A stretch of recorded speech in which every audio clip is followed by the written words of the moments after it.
Before I became a follower of Jesus, I was a typical free spirit teenager, led into my 20s, turned to alcohol for everything, partier, didn't care what people thought of me, didn't care whose feelings I hurt or what I said about anybody or what I did. It was always about myself. It was about what I wanted at that moment.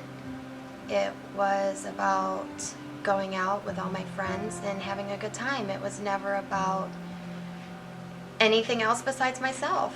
And that led to a lot of hurt, a lot of ruined friendships. And it didn't faze me. I didn't care because I was happy at being me. And I didn't know any different. I didn't know any better. I went out on the weekends, I would drink, I would get belligerent, and I would do things that I am not proud of in the least. And I met great people along the way that I thought were wonderful until life changed for me when I lost my husband to suicide, which was basically stemmed from all the demons in our past. The alcohol, the lying, the deceit, the not being honest with each other, and it was a tough road. It really was. I turned away from God. I did not understand why God would do this. I blamed God. But in the same sense, I didn't have an understanding of really who God was. I would be hungover going to church. I went through the motions, but with never really understanding. So when my life was turned upside down, it was God's fault in my eyes. I would scream after being at the bars until closing time. I would go in my backyard and scream at the top of my lungs, "Why would you do this to me? Why did you take my husband? I've wanted to be a mother. I've wanted to be a wife. This is all I've ever lived for." And I thought that he took all that from me. I was in severe depression. I was highly medicated. I turned to medication, Xanax, alcohol. I turned to absolutely everything I could that would just mask the pain.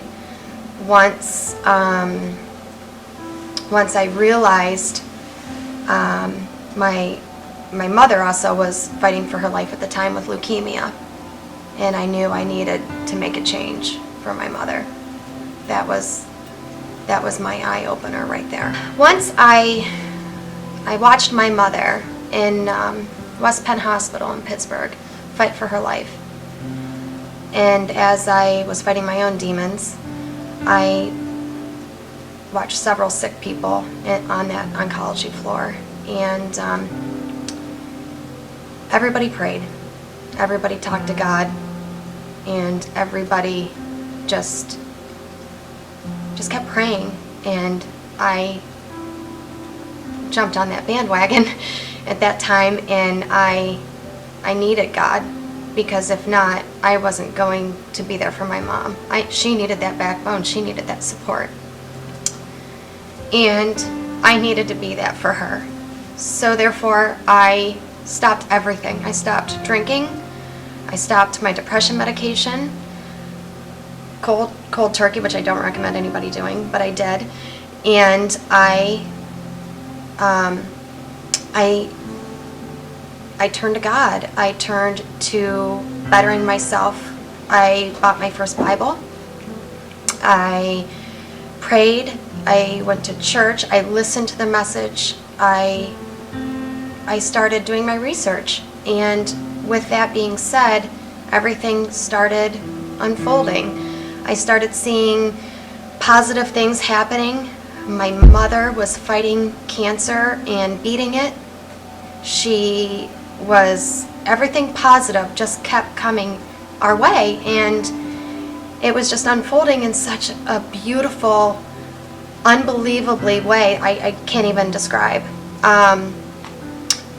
Then I thought, now everything was great. My mom was healthy again. I found God. I was good. I was content. And then I met Dan, my fiance, and I got to be the mom that I've always wanted to be. I am going to be that wife that I've always wanted to be, and I have all the opportunities that I thought that God took from me, He is actually giving to me. And I have more than what I've ever prayed for, in happiness and a family that I never thought I would have, including all my friends and my church family. I am just, overwhelmed with everybody in my life that I never thought would ever be there.